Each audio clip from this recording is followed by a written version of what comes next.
আল্লাহ নবী চাঁদ মুখের পানে তাকালেন, ইয়া রাসূলুল্লাহ হাবিবাল্লাহ চিন্তিত হবেন না, যেদিন হিজরতের রাতে আমি আবু বকরের পুটুলিটা নিয়ে গাটুরি নিয়ে আপনার সঙ্গে বেরিয়ে এসেছিলাম, আমার ওই গাটুলির ভিতরে শুধু সামানপত্র জামা কাপড় ছিল না, আমার কষ্ট করা মেহনত করা জমা করা কিছু অর্থ সঙ্গে করে নিয়ে এসেছিলাম।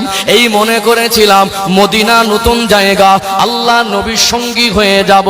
মদিনার মানুষ কিভাবে মেনে নেবে আগাম বোঝা যাচ্ছে না। মদিনায় গিয়ে যদি আল্লাহ নবীর কোনো জিনিসের প্রয়োজন হয়, নবী হয়ে যেন পৃথিবীর মানুষের কাছে হাত পাততে না হয়। ব্যক্তিগত কারণে আমি আবু বকরের জমা করা অর্থ দিয়ে আল্লাহ নবীর প্রয়োজনটা কোনো সম্পদ কিনে মিটিয়ে দেব। ইয়া রাসূলুল্লাহ হাবিবাল্লাহ, মদিনার মানুষেরা বড় ভালো মানুষ। ইয়া রাসূলুল্লাহ হাবিবাল্লাহ, আপনাকে জান প্রাণ দিয়ে মেনে নিয়েছে। আপনার যদি নিজের খারাপ লাগে দ্বিতীয়বার চাইতে হবে না।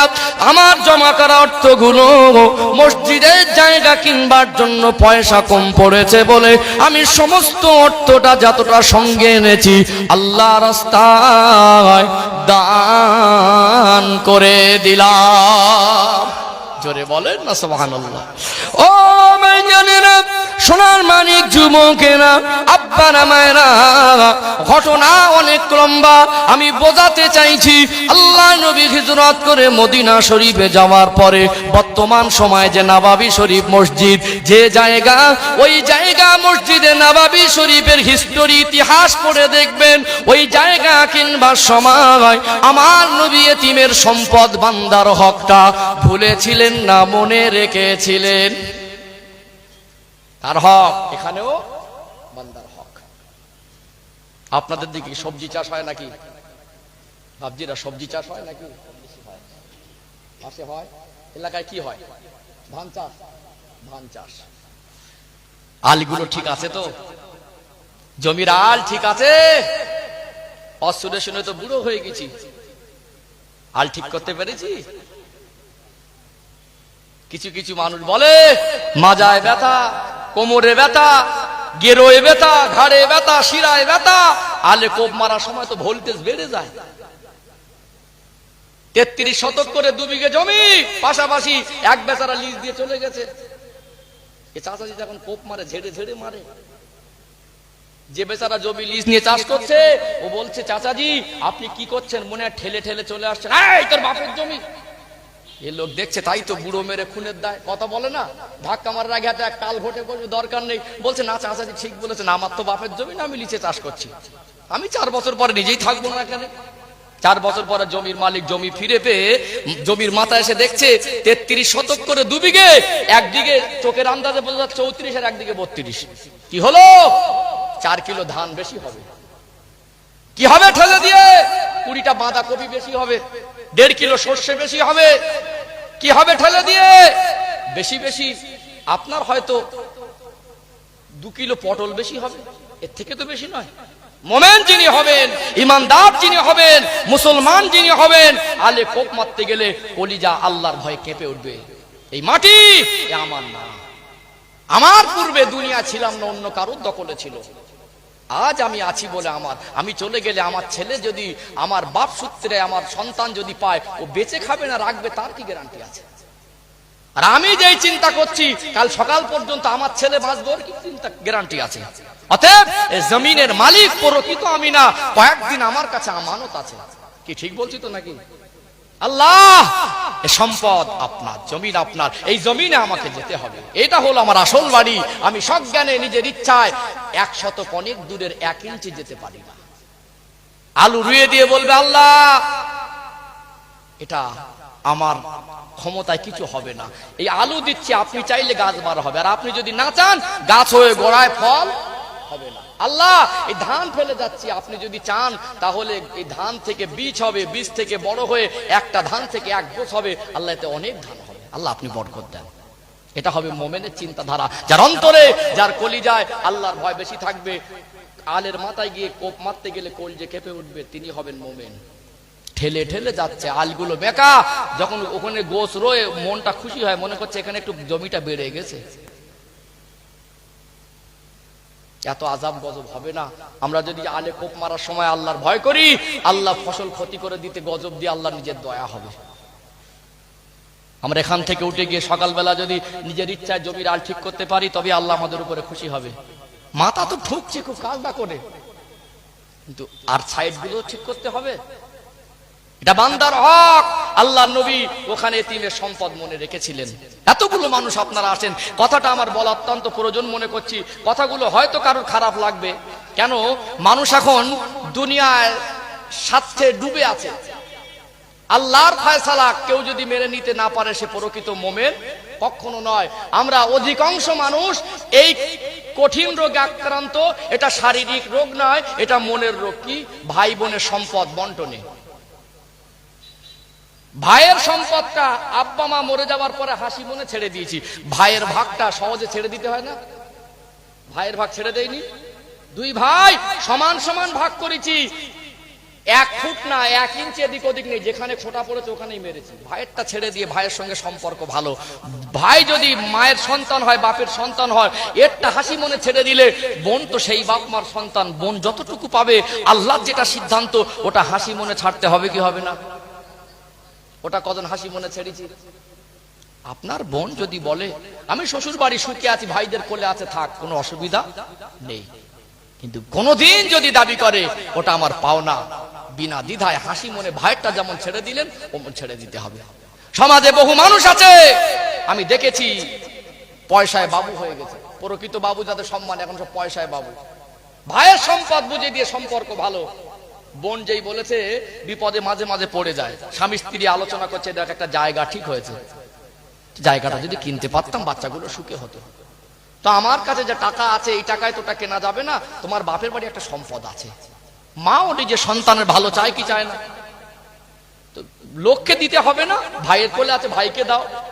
যতটা মূল্য হয় ন্যায্য মূল্য দরকার নেই, কম দামেই দিয়ে দাও। কিছু টাকা আনলে হয়তো আমার বাচ্চাগুলো সুখে থাকবে। অনেক সময় মাও নিজের সন্তানের ভালোটা বুঝে ভাইদের কাছে আসে, ভাই এই জমিটা আপনার কাছে আছে থাক, ভাই তোমার কাছে আছে থাক, এটা কিছু টাকা দিয়ে নিয়ে নাও লিখে। দেওয়ার সময় ভালো মনে দিয়েছে, যেই ক্লিয়ার হয়ে গেছে, কম পয়সা দিয়েছে, ভাইকে দিয়েছে, 1 বছর হয়নি, বলছে এই তোর যেটা পাওনা ছিল নিয়ে চলে গেছিস, এখানে তোর কোনো সম্পর্ক নেই। ভাইয়েরটা বুঝে দিয়ে সম্পর্ক যদি থাকে, বোনেরটা দিয়ে কেন সম্পর্ক থাকবে না? এটা ইনসাফ হলো না বেইনসাফি হলো? কি গো বাপজি, এটা ইনসাফ হলো না বেইনসাফি হলো? বর্তমান সময়ে অনেক বোন আছে বাপের বাড়ি সম্পদ নিয়েছে বলে সেই ভাইয়ের বাড়ি আর আসতে পারে না। এটা একদম বেইনসাফি। সে আপনার ভাই, সে আপনার নিজের বোন। ভাই বোনের সম্পর্ক অবশ্যই তার পাওনা সে নিয়েছে, ভাইয়েরটা ছেড়ে দিয়ে যেমন হাসি মুখে সম্পর্ক রেখেছেন, বোনের বেলা তো রাখতে হবে। কিয়ামতের দিন বোন যদি দাবিদার হয়, আল্লাহর কাছে কিন্তু হিসাব না দেওয়া পর্যন্ত কদম তুলতে পারবো না। এই রোগে আমরা বহু মানুষ আক্রান্ত না? এই গোনায় আমরা বহু মানুষ লিপ্ত। এগুলো আমাদেরকে মাথায় রাখতে হবে। নামাজ পড়ো, রোজা রেখে, দান খয়রাত করে, বান্দার হক যদি ক্লিয়ার না করে যায়, আল্লাহর দরবার সব দাঁড়িয়ে থাকবে। রাগ করছেন না তো আপনারা? কি গো, অসুবিধা হচ্ছে নাকি? সত্যি কথা করতে তো লাগে মাঝে মাঝে। 3টে পয়েন্ট বলেছি, কটা ক্লিয়ার পেয়েছেন? 3টে, ইনশাআল্লাহ 2টো বাকি আছে। তাকবীর দেন, নারে তাকবীর। আওয়াজ নেই কেন? খিদে লেগেছে নাকি আপনাদের? এ দেখেন না, আমি চাইলে ভিটামিন লস করতে পারি, সাপও মরবে না, লাঠিও ভাঙবে না। আমি বলবো কলিপতার মানুষ সব আল্লাহর ওলি মানুষ, পেলেন একটা ঘটনা বলে দিয়ে চলে যাব, আমি পারি, কিন্তু আল্লাহর কাছে দায়বদ্ধ। এখানে বসেছি, আপনাদের যতটা হুকুম হবে, আপনাদের যতটা হিসাব হবে, আমি রবিউল ইসলামের হিসাবটা একটু পড়া হবে। যে 2 ক্লাস পড়েছে, মাস্টার ভুল করে তাকে মাধ্যমিকের প্রশ্ন করবে না, 2 প্রশ্নটাই করবে। দামি গাড়ি চেপে আসা, পকেট ভর্তি করে পয়সা নিয়ে যাওয়া, হক কথাগুলো বল, যদি না বলি আল্লাহর কাছে আমাকে হিসাব দিতে হবে। মানুষ আজকে সুবিধাবাদী হয়ে যাচ্ছে। আসলে কি, যে মানুষের মন কি করে খুশি করা যায়, সিস্টেম হলো শরিয়াতকে শরিয়াতের জায়গায় রেখে মানুষের বিগড়ানো মনকে শরিয়াতমুখী করা। আর আমরা যদি মানুষের কাছে প্রিয় থাকার জন্য হক কথাগুলো চেপে রেখে শরিয়াতকে বিকৃতি করে মানুষের বিগড়ানো মনকে তৃপ্তি দেই, এটা হক আদায় হবে না, আল্লাহর কাছে আমরা দায়ী হয়ে যাব। আমার চিন্তাধারা, আজ আমি এখানে এসেছি, বাড়ি যাব গ্যারান্টি নেই, যতদিন থাকবো আপনার আমার আব্বার মতো ভাইয়ের মতো, কষ্ট দেবার উদ্দেশ্য নয়, কারোর উপরে রাগ নয়, সত্য কথাগুলো এটা বলছি, কেউ করেছে বলে তার জন্য নয়, এটা আমাদের একটা শিক্ষা, আমরা যেন আগামী দিনে এই সমস্ত গোনা থেকে বেঁচে থাকতে পারি, এগুলো আমাদের জানা দরকার আছে না নেই? আল্লাহ আমাদেরকে সঠিক বুঝ দেন, বলুন আল্লাহুম্মা আমিন। আমি ইনশাআল্লাহ দুটো পয়েন্ট আমি আমার সময়ের মধ্যে বলবো, তার আগে তাকবীর দেন, নারে তাকবীর। আমার যুবক ভাইগুলো যদি আওয়াজ দেয়, ইমানদারের আওয়াজ দেন। বহু জায়গায় জলসা ক্যান্সেল হয়েছে, আল্লাহ শুকরিয়া, আপনাদের কলিপতার মানুষের ইমানি জোর আছে। এখন আবার কিছু কোন দল মত করেন আমার দেখার দরকার নেই, কোন মনে পার্টি করেন ওটা আমার বোঝার দরকার নেই। কেন আমি বিশেষ করে স্টেজে কোনো পার্টির কথা বলি না, কিন্তু মাঝে মাঝে কিছু কষ্টের কথা বলি। এখন কিছু জায়গায় দেখছি তাদের চিন্তাধারা এরকম যে করোনা মনে শুধু জলসায় ঘরে। একদম রিসেন্টলি হুগলি জেলায় কুমির মোড়ায় মেলা হচ্ছে, গঙ্গাসাগরে মেলা হলো, ভোট প্রচার হলো, সব জায়গায় ট্রেনে হাজার হাজার মানুষ চলাফেরা করছে, ওখানে কারোর পারমিশন লাগে না ট্রেনে উঠতে গেলে, সবকিছু ঠিক আছে। আর জলসার বেলা পারমিশন নিতে হচ্ছে, জলসা করতে গেলে এখানে করোনা ছড়াচ্ছে, ভাবতে অবাক লাগে। তবে জেনে রাখবেন, মুসলমান আছে বলে দুনিয়ার জমিন আছে, ধরে বলুন সুবহানাল্লাহ। আল্লাহর কোরআনের কথা মানুষ চক্রান্ত করে বন্ধ করতে পারিনি, আর কিয়ামত পর্যন্ত পারবে না, ধরে বলুন সুবহানাল্লাহ। আল্লাহ করিয়ে নেন।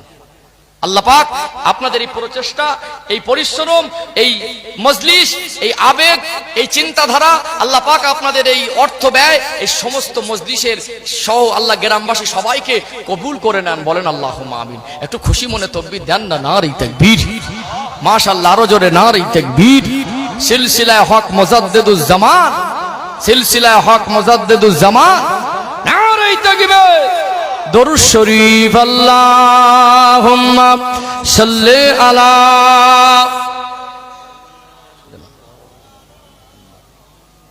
ওয়া আলা আলি সাইয়্যিদিনা हब्बे अहमद अजल ही सीने में है, मैं हूँ मेरा दिल मदीने में है, फूलो तो फूल काटूं क्या हुस्न है, लुत्फ जन्नत से बनकर मदीने में है, अल्लाहुम्मा सल्ली अला।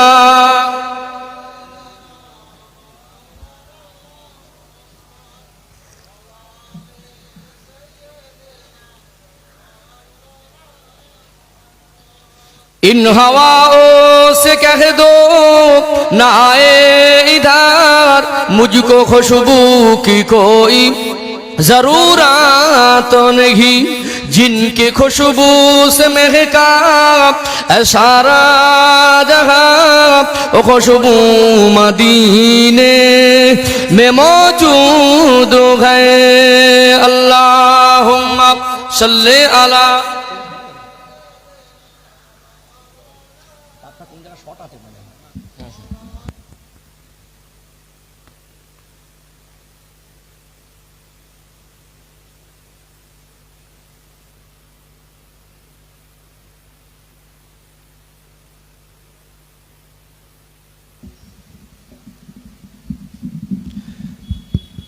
একটু জিকির করেন, লা ইলাহা ইল্লাল্লাহ, লা ইলাহা ইল্লাল্লাহ। মহব্বতে সবাই মিলে লা ইলাহা ইল্লাল্লাহ, লা ইলাহা ইল্লাল্লাহ, লা ইলাহা ইল্লাল্লাহ, মুহাম্মাদুর রাসূলুল্লাহ, আল্লাহুম্মা সাল্লি আলা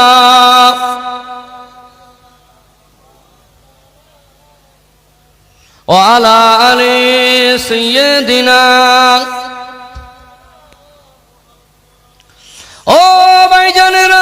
সোনার মানিক যুবকেরা, আব্বারা, মায়েরা, আমি বোঝাতে চাইছিলাম একটা হলো আল্লাহর হক আর একটা হলো বান্দার হক।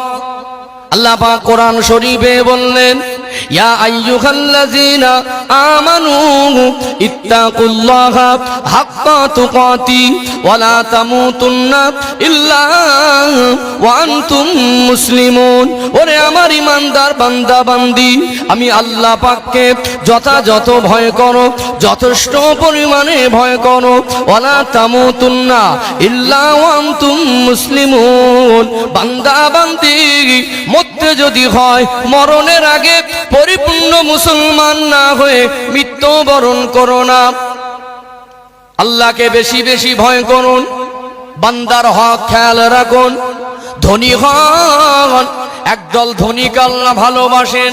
আল্লাহ পাক একদল ধনীদেরকে দিন ইসলামের সাহায্যকারী হিসাবে, খাদেম হিসাবে কবুল করে নিয়েছেন। জোরে বলুন সুবহানাল্লাহ। এই সমাজে অনেক ধনী সম্পদশালী ব্যক্তি আছে, আল্লাহ পাক যেমনি তাদের অর্থ দিয়েছেন, যেমনি হালাল ভাবে রোজগার করে, তেমনি উদার মনে ইসলামের জন্য তাদের দান আছে না নেই? ধন সম্পদ ভালো, কিন্তু হারাম ভাবে আত্মসাৎ করে জমা করা যাবে না। কারুর জায়গা সজ্ঞানে স্বইচ্ছায় 1 শতক দূরের কথা 1 ইঞ্চি ঠেলে যেতে পারবেন না। বুঝে সুঝে ভিটে বাড়ি ভাই ভাইয়ের সম্পদ ইচ্ছাকৃত গায়ের জোরে ঠেলে রাখা যাবে না। গরিব অসহায়ের জায়গা রাস্তার ধারে 2 চালা ঘর দখল করে বিল্ডিং খাড়া করা যাবে না। এটা হলো বান্দার হক। আল্লাহর নবী হুজুর আমার তশরীফ আনা থেকে নিয়ে বারবার পৃথিবীর মানুষকে বোঝায় গেছেন, বুঝিয়ে দিয়ে গেছেন, বোঝাতে চেয়েছেন বান্দার হক বড় কঠিন জিনিস। 3টে পয়েন্ট তুলে ধরেছি। পয়েন্ট নাম্বার 4 আর একটা পয়েন্ট তুলে ধরছি। আল্লাহ নবী ইন্তেকালের আগে অসুস্থ হয়ে গিয়েছিলেন। আল্লাহ নবীর জ্বর হলো। নবী আমার জ্বর অবস্থায় সাহাবায়ে কেরামদেরকে কিছু বলেন না, সময় মতো আজান শুনে মসজিদে যাচ্ছেন। আল্লাহ নবী জানতেন আমার শরীর অসুস্থ, এই অসুস্থতার কথাটা যদি আমার সাহাবারা শুনতে পায়, আমার সাহাবারা জানতে পেরে যায়, চিন্তার মধ্যে পড়ে যাবে। বলেন তো দেখি, আমাদের বাচ্চারা যখন অসুস্থ হয়ে যায়, আব্বা আমার চিন্তা বাড়ে না কমে? আব্বা আমার মনেও কষ্ট হয়। আল্লাহ নবী বললেন, লা ইউমিনু আহাদুকুম হাত্তা আকুনা আহাব্বা ইলাইহি মিন ওয়ালিদিহি ওয়া ওয়ালাদিহি ওয়ান নাসি আজমাইন।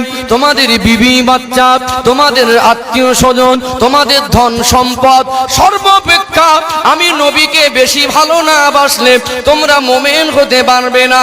আমাদের বাচ্চাদের উপরে যত মায়া, আমার নবী সাহাবায়ে কেরামেরা আমার নবীকে সন্তানকে যেমন ভালোবাসতেন তার থেকে বেশি ভালোবাসতেন।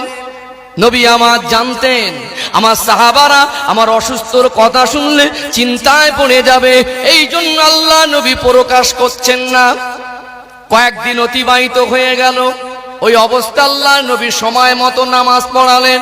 এক পর্যায়ে আল্লাহ নবীর শরীরটা কমজোর আর দুর্বল হয়ে পড়েছে। নবী আমার আম্মা জান হযরত আয়েশা সিদ্দিকা রাদিয়াল্লাহু আনহার হুজরা মুবারকে আল্লাহ নবীর শরীরে জ্বরের মাত্রা অনেক বেশি।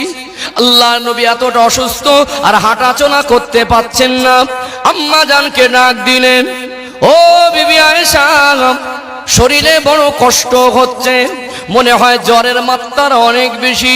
আম্মা জান হযরত আয়েশা সিদ্দিকা রাদিয়াল্লাহু আনহা আল্লাহ নবীর কপাল মোবারকে হাত দিলেন, দেখতে পেলেন টেম্পারেচার অনেক হাই, জ্বরের মাত্রা অনেক বেশি।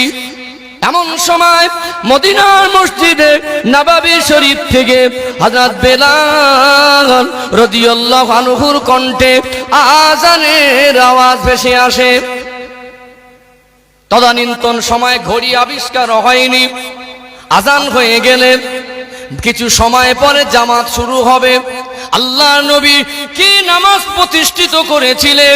আজান হয়ে গেলে সোনার দোকান খুলে রেখে, কাজকর্ম ফেলে রেখে, বিবি বাচ্চা ছেড়ে রেখে সব ছুটে ছুটে মসজিদে আসতেন। আল্লাহ নবী যে নামাজ কায়েম করেছিলেন, নামাজ প্রতিষ্ঠিত করেছিলেন, ওই নামাজটা কেমন ছিল? ফজরের জামাতে যতটা মুসল্লি, জুমার নামাজে অতটা, জুমায় যতটা, ফজরে অতটা, জুমায় যতটা, আসর মাগরিবে অতটা, জুমায় যতটা, এশায় জোহরে অতটা, জুমা সহ 5 ওয়াক্ত নামাজের সংখ্যা, মুসল্লির সংখ্যা একই রকম দেখা যেত। একে বলে নামাজের পরিবেশ। আল্লাহর নবী কি নামাজ কায়েম করলেন! জুমায় যতটা, ফজরে কোন সাহাবী এতটা অসুস্থ, হেঁটে হেঁটে যেতে পাচ্ছেন না, ওই সাহাবী ব্যতীত মোটামুটি সবাই মসজিদে আসতেন। কেন? আল্লাহর নবীর পিছনে নামাজ পড়ে মনে একটা আলাদা তৃপ্তি পেতেন। জোরে বলেন সুবহানাল্লাহ। সব ছুটে ছুটে চলে আসতেন। নবী আমার ওই দিন অসুস্থ, আজান হয়েছে, সাহাবারা সব ছুটে ছুটে মসজিদে। আচ্ছা বলুন তো দেখি, আজান হয়ে গেলে সাহাবারা যদি এসে বসে থাকেন, সময় কারোর জন্য অপেক্ষা করে? সময় তো অতিবাহিত হবে। আল্লাহর নবী এত অসুস্থতার ভিতরে নামাজের কথাটা ভুলে যান না। আল্লাহ নবী বারবার আম্মা জান হযরত আয়েশা সিদ্দিকা রাদিয়াল্লাহু আনহাকে বলছেন, ও বিবি আয়েশা, বলেন না আমার সাহাবারা এখন কি করছে? মদিনার মসজিদে নববী শরীফে কি নামাজ হয়ে গিয়েছে? আম্মা জান বলতে লাগলেন, ইয়া রাসূলুল্লাহ, ইয়া হাবিবাল্লাহ, আপনি অসুস্থ, আপনার অবর্তমানে কে ইমামতি করবে? আপনি যে জায়গায় দাঁড়িয়ে ইমামতি করেন, ওখানে কে গিয়ে দাঁড়াবে? কেউ মনে হয় নামাজ পড়েনি, সব আপনার জন্য অপেক্ষা করছে।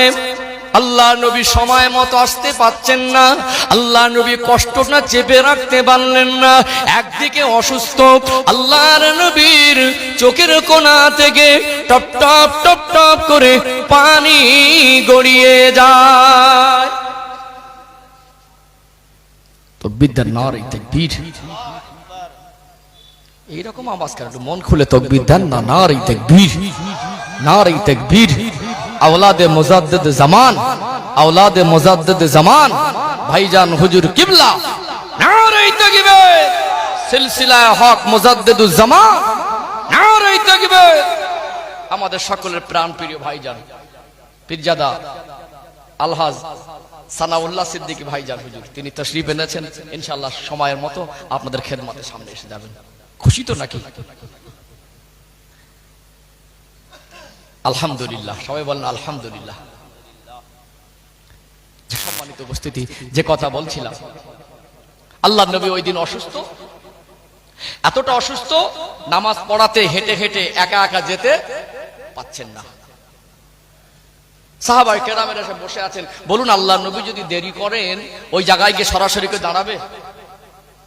ওটা কোয়ালিপদার মসজিদ নয়, আমার আপনার গ্রামের মসজিদ নয়, দুনিয়ার মসজিদে জামাতে দাঁড়ানোর সময় হয়ে গেলে ইমাম সাহেব যদি ওখানে না থাকে, ইমাম সাহেবকে যদি সময় মতো পাওয়া না যায়, যে কেউ যোগ্য ব্যক্তি গিয়ে দাঁড়িয়ে নামাজ পড়িয়ে দেয়। আল্লাহর নবী যেখানে কদম মোবারক রেখে ইমামতি করে নামাজ পড়াতেন, আল্লাহর নবীর ওই জায়গায় সরাসরি দাঁড়ানোটা বেয়াদবি হবে। আল্লাহ নবী আসতে পাচ্ছেন না, আল্লাহ নবীর চোখের কোণা থেকে পানি ঝরে। ও বিবি আয়েশা, শরীরটা বড় কমজোর লাগছে, দুর্বল হয়ে পড়েছি, মনে হয় আর আমি হেঁটে হেঁটে গিয়ে নামাজ পড়াতে যেতে পারবো না। নামাজ হলো আল্লাহর হুকুম। জান জান কোন রকমের সংবাদ দিয়ে দেন, আপনার আব্বা আবু বকরকে বলে দেন, আমার জায়গায় দাঁড়িয়ে দাঁড়িয়ে ইমামতি করে যেন নামাজটা পড়িয়ে দেয়। এই কথাটা শুনে আম্মা জানের চোখে পানি এসে গেল। আম্মা জান কাঁদছেন, আল্লাহ নবী এতটা অসুস্থ। আল্লাহ নবী কথাটা বলার পরে আম্মা জান আল্লাহ নবীর কাছে আদবে সম্মানে বলছেন, ইয়া রাসূলুল্লাহ, আমার আব্বার নাম আপনি করবেন না, কারণ আমার আব্বা হলো নরম দিলের মানুষ, আপনি এতটা অসুস্থ, এই সংবাদ আমার আব্বাজান যদি শোনেন নবী এতটা অসুস্থ, হেঁটে হেঁটে আসতে পারছেন না নামাজ পড়াতে, আব্বাজান হয়তো নিজের মানসিক অবস্থাটা ঠিক জায়গায় না রাখতে পেরে নিজেই ভেঙে পড়বে। আচ্ছা বলুন তো, আবু বকর সিদ্দিক রাদিয়াল্লাহু আনহু দিলটা নরম না শক্ত? এটা বৈজ্ঞানিক ঐতিহাসিকের কথা নয়, কোন আলেমদের বানানো কথা নয়, এটা আল্লাহর নবীর নূরে জামানে বর্ণিত হাদিস শরীফ। আল্লাহ রাসূল বলছেন, আরহামু উম্মতি বি উম্মতি, আবু বকর আমার উম্মতের ভিতরে সবথেকে নরম দিল হলো আমার আবু বকরের। জোরে বলুন সুবহানাল্লাহ। আম্মাজান যখন বলেন হুজুর অন্য কারুর নাম বলেন, আমার আব্বা ছাড়া অন্য একজনের নাম বলেন, আল্লাহ নবী আয়েশা আমার জায়গায় দাঁড়িয়ে ইমামতি করবার মতো একমাত্র আমার সাহাবী আবু বকরকে ছাড়া আর কাউকে দেখছি না। জোরে বলুন সুবহানাল্লাহ। কথাটা বলার পর আল্লাহ নবী ভাবলেন, সত্যি যদি আবু বকর সিদ্দিক রাদিয়াল্লাহু আনহুর মতো সাহাবী কান্নায় ভেঙে পড়ে, ইনি বিশিষ্ট সাহাবী, আমার বাকি সাহাবীদের সান্ত্বনা কে দেবে? আল্লাহ নবী বিষয়টা উপলব্ধি করছেন।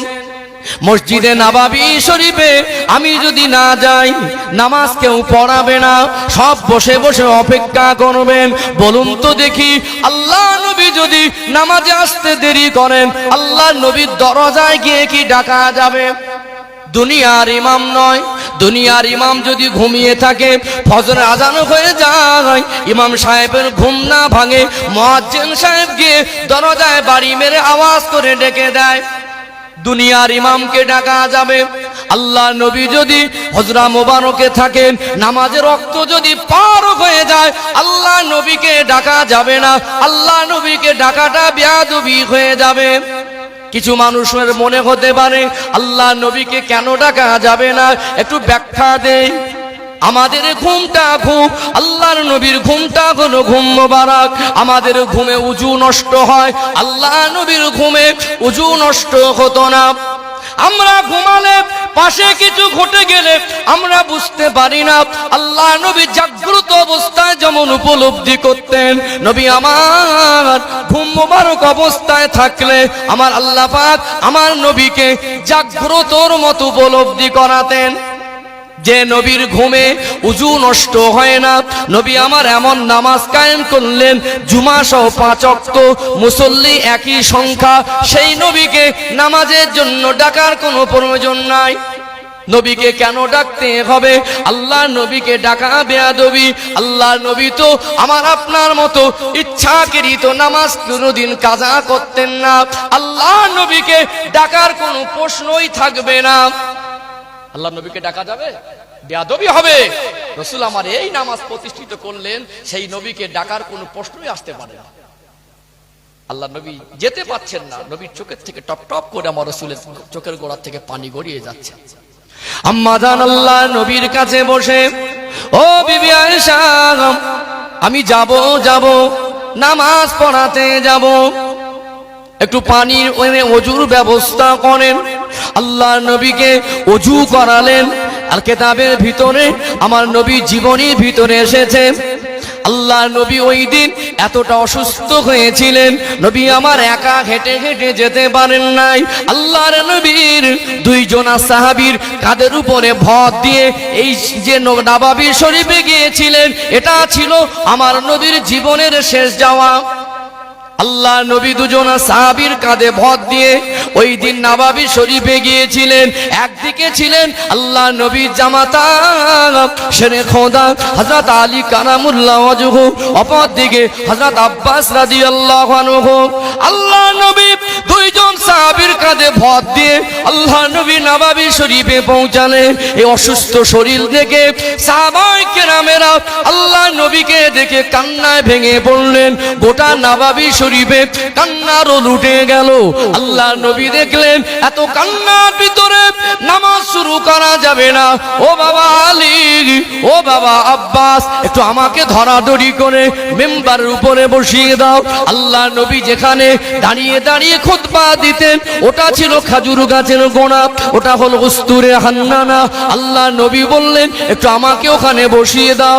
আল্লাহ নবীকে ধরাধরি করে বসিয়ে দেওয়া হলো। হলো আল্লাহ নবী ওই দিন শেষবারের মতো ছোট্ট ছোট্ট করে কয়েকটা দামি দামি কথা বয়ান বক্তব্য রেখেছিলেন নবী আমার ওই দিন শেষবারের মতো ছোট ছোট করে সাহাবীদেরকে নসিহত করেছিলেন আল্লাহ নবী বলতে বলতে বলছেন বাবারা আল্লাহ পাক তার একজনা বান্দাকে দুটো বিষয়ে ইখতিয়ার দিয়েছেন তিনি যদি চান দুনিয়ায় থাকতে পারেন তিনি যদি চান আখিরাতটা পছন্দ করতে পারেন আল্লাহর ওই বান্দা আখিরাতটা পছন্দ করে নিয়েছে এই কথার অর্থ বুঝেছিলেন হযরত আবু বকর সিদ্দিক রাদিয়াল্লাহু আনহু দুকরে কেঁদে ফেললেন দুনিয়ায় থাকার ইখতিয়ার যদি আল্লাহ কাউকে দেন আমার নবী ছাড়া আর কাউকে দেবেন না আবু বকর সিদ্দিক রাদিয়াল্লাহু আনহু কাঁদছেন সাহাবায়ে কেরামেরা কাঁদছেন আল্লাহ নবী অসুস্থ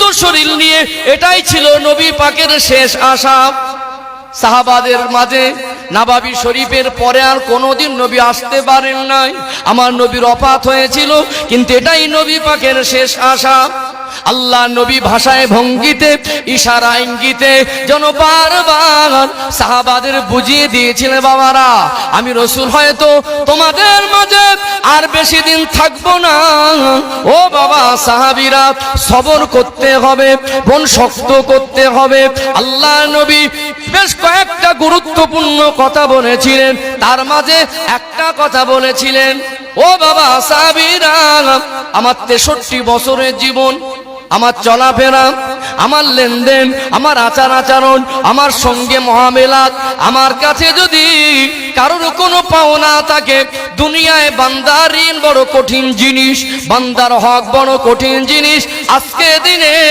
পাওনাটা মিটিয়ে নাও এই কথা বলার পরে একজন সাহাবী দাঁড়িয়ে উঠলেন নাম হলো হযরত ওয়াক্কাস রাদিয়াল্লাহু আনহু ইয়া রাসূলুল্লাহ ইয়া হাবিবাল্লাহ কোন এক জিহাদের মাঠে আপনি চাবুক ঘোরাচ্ছিলেন কয়েকটা আঘাত আমি ওয়াক্কাসের পিঠে লেগেছিল আমি আপনার কাছে পাওনাদার আল্লাহ নবী বললেন বাবা ওয়াক্কাস তুমি আমার বন্ধুর কাজ করেছো ও বাবা ওয়াক্কাস আমি কাউকে ঋণী রেখে যাব না কারোর কাছে ঋণী থেকে যাব না নবী আমার বলে বাবারা একটু সরে যাও আমার ওয়াক্কাসকে আমার কাছে আসতে দাও আল্লাহ নবী ডাকছেন সাহাবাদের মনে মনে হচ্ছে নবী অসুস্থ আল্লাহ নবীর শরীর দুর্বল আল্লাহ নবী কেঁদে কেঁদে আমাদের সান্ত্বনা দিচ্ছেন আর ওয়াক্কাস এখন বদলা নিতে যাচ্ছেন কিছু কিছু সাহাবীর মনটা চাইছে জামাটা টেনে বসিয়ে দেই আল্লাহ নবী যেটা করেন আল্লাহ নবী যেটা বলেন আল্লাহ নবীর সিদ্ধান্তটা হলো শরিয়াত ওখানে কোনো কমেন্ট আর মন্তব্য চলে না নবী ডেকেছেন মনটা চাইছে একটু টেনে বসিয়ে দেই বলুন তো দেখি আল্লাহ নবী যদি ডাকে কাউকে কি বাধা দেওয়ার অধিকার শরিয়াত কাউকে দিয়েছে কিছু কিছু সাহাবীর মনে কষ্ট হচ্ছে ওয়াক্কাস তুমি এত বড় নাদান হয়ে গেলে আমার রাসূল অসুস্থ রাসূলুল্লাহ শরীরটা কমজোর আমার রাসূল আমাদের মুখের দিকে তাকিয়ে এত অসুস্থ শরীর নিয়ে আমাদের মাঝে এসেছেন এটা আমাদের কাছে অনেক বড় পাওনা অনেক বড় সন্তুষ্ট আর তুমি বদলা নিতে যাচ্ছ মনে করছে জামা টেনে বসিয়ে দেই আবার ভাবছেন আল্লাহর নবী ডেকেছেন বেয়াদবি হয়ে যাবে আল্লাহর নবী বাবা সরে যাও আমার ওয়াক্কাসকে আমার কাছে আসতে দাও সামনে দাঁড়িয়ে বাবা কেমন জোরে লেগেছিল কড়া লেগেছিল আমি দুনিয়ায় কারোর কাছে ঋণী থেকে যাব না কাউকে ঋণী রেখেও যাব না তুমি আমার বন্ধুর কাজ করলো নবী জানো বান্দা ঋণ শোধ করতে ওই অসুস্থ শরীর নিয়ে তখনও মুস্কে হাসি দিচ্ছে ওয়াক্কাস কাছে এসো বাবা মিটিয়ে নাও আল্লাহ নবীকে বলছেন ইয়া রাসূলুল্লাহ যখন আমার গা হাত লেগেছিল পরনায় কোনো বস্ত্র ছিল না জামা ছিল না আপনার পরনে জুব্বা আপনার পরনে বস্ত্র আছে আল্লাহ নবী বললেন ওয়াক্কাস আমি বান্দার ঋণ শোধ করতে গিয়ে যদি আমার প্রয়োজন হয় আমি জামাটাকেও সরিয়ে দেবো জোরে বলুন উদ্দেশ্য ছিল এটা বদলা নেওয়া নয় মোহরে নবুয়াতে চুমা দেওয়া যে আল্লাহর নবী একটু কাপড়টা সরালেন আল্লাহর নবীর কাঁধের উপরে আল্লাহর তরফ থেকে পায়রা ডিম্বাকৃতিতে একটা স্টাম্প মারা ছিল মোহরে নবুয়াত যেই কাপড়টা সরালেন ওয়াক্কাস রাদিয়াল্লাহু জড়িয়ে ধরে মোহরে নবুয়াতে কলিজা ভরে চুমা দিলেন জোরে বলুন সুবহানাল্লাহ মনে মনে করতে লাগলেন আল্লাহ নবী অসুস্থ, আল্লাহ নবীকে বেশিক্ষণ ধরে রাখা, জড়িয়ে রাখা, আল্লাহ নবী কষ্ট পেয়ে যাবেন। অমনি আল্লাহ নবী কদমে বসে বললেন, ইয়া রাসূলুল্লাহ, ইয়া হাবিবাল্লাহ, বদলা নেওয়া উদ্দেশ্য নয়, আমার বহুদিনের আশা আপনার মোহরে নবুয়তে চুমা দেব। আপনি অসুস্থ, আপনাকে কষ্ট দিয়ে ফেলেছি, হুজুর আপনি আমায় মাফ করে দেন। আল্লাহ নবী বললেন, ও বাবা ওয়াক্কাস, আমাকে কত কষ্ট দিয়েছে, পাগল বলেছে, বংশ তুলে গালি দিয়েছে, নির্বংশ বলেছে, আমাকে পাথর চুনে চুনে মেরে বেহুশ করে পা ধরে টেনে ফেলে দিয়ে গেছে মরা বলে। হুঁশ ফিরে পেয়ে রক্তমাখা হাত তুলে তাদের জন্য হেদায়েতের দোয়া চেয়েছি। ও বাবা ওয়াক্কাস, আমি ঋণী রেখে যাব না, কাউকে ঋণী থেকে কারোর কাছে ঋণী থাকবো না। তুমি যে আমার মোহরে নবুয়তে চুমা দিয়েছো, এর জন্য আমি কষ্ট পাইনি। ও বাবা ওয়াক্কাস, আমি তোমাকে ক্ষমা করে দিলাম। ও বাবা ওয়াক্কাস, আমার এই মোহরে নবুয়তে চুমা দেওয়া সকলের নসিবে হবে না।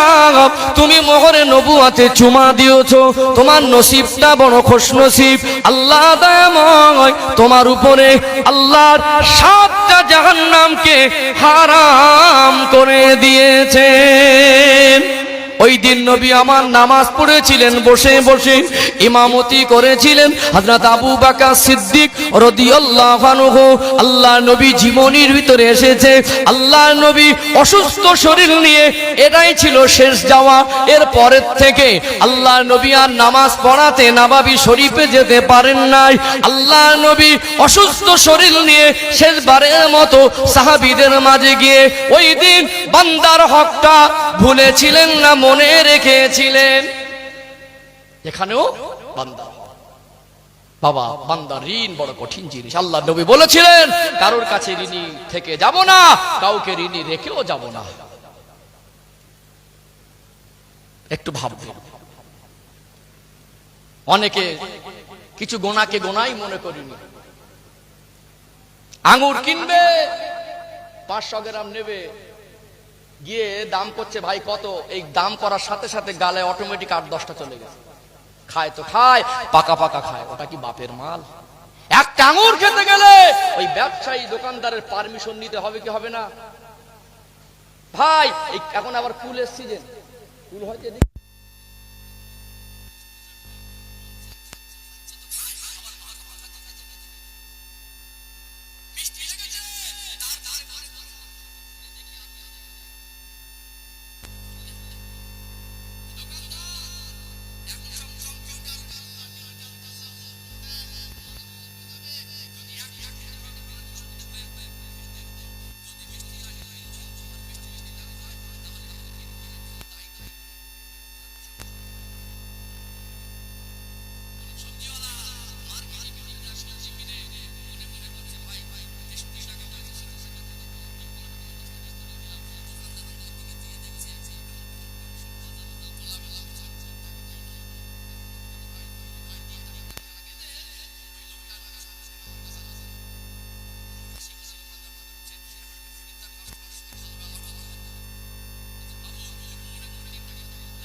যাকাত থাকবে, রোজা থাকবে, নামাজ থাকবে, তাসবিহ থাকবে, দান খায়রাত থাকবে, অনেক দামি দামি নেকি থাকবে।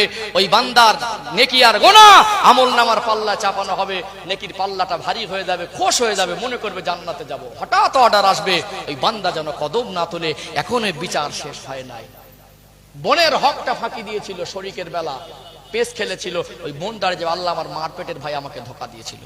অনেক আব্বা আছে এই শেষ বয়সে এসে একটা ছেলেকে জমি বেশি লিখে দিয়েছে। আপনি বাপ, আপনার হিসাব দিতে হবে।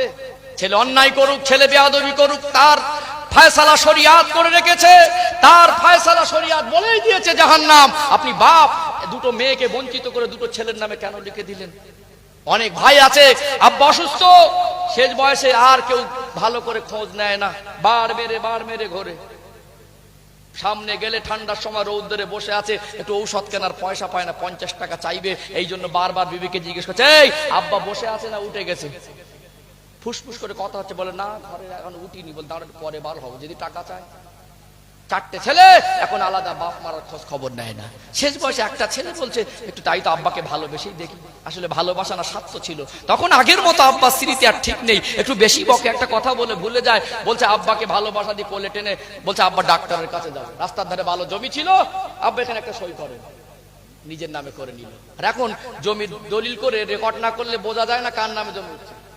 আব্বা মরে যাওয়ার অপেক্ষায় ছিল, যেই মরে গেছে 1 মাস হয়নি, অমুক দাগের জমি ভাইয়ের নামে রেকর্ড। ভাইরা বসে বলছে, দেখা কোন কোথায় জমি আছে ভাগ যোগ কর, দেখছে অমুক দাগের জমি ভাই নেই। তুই যে কদিন ভালোবাসছিলি আব্বাকে, ডাক্তার দেখাচ্ছিলি, এই জন্য তুই জমি লিখে নিয়েছিল। আমি লিখে নেইনি, আল্লাহর কসম করে, খোদার কসম করে, মার কিরে খেয়ে বলছি আব্বা লিখে দিয়েছিল। আচ্ছা ওই মরা বাপকে কবরে শুয়ে আপনি ধোকা দিয়ে লিখেছেন, এটা আল্লাহ জানে কি জানে না?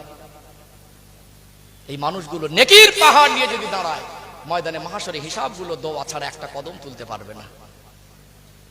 বান্দার হক বড় কঠিন জিনিস।